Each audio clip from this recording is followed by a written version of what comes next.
do'stlar, yaxshimizmi? Xudo xolasa navbatdagi ishimizni yakunladik. Mana xona namimizni qildik. Va xonadan kirganda hammom qildik. Mana ko'rishlaringiz mumkin. Qo'llarini keramik kafellardan qilganmiz. Devorimizni dekor plast qilganmiz. Paxvatidan simsitillarimiz. Kir mashinaga joy qilganmiz. Pardalarimizni endiginani vitishkalar qo'yganmiz.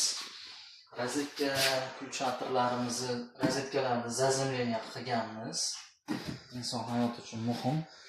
Rakvinamiz joylashgan. U tomonda hammomimiz bor, hozir ko'rsatamiz. Mana do'stlar, bu ikkinchi hammomimiz. Bu joyda ham mana simsitilimiz bor. Devorlari xuddi shunaqangi plastikdan qilingan. Aristonlarni bu joyga joylaganmiz. Buni bu joyda bitta yechim qilganmiz, ko'rsating. Bu joyda pechka bo'ladi. Pechka bu joydan kirib, ikkinchi hammomda ham isitadi, bu joydan yoqiladi. Plastikka issiqlik zarar yetkazmasligi uchun shunaqangi yechim qildik. Bu joyni kafel qildik. Atroflari plastik. U tomoni ham xuddi shunaqa bo'lgan.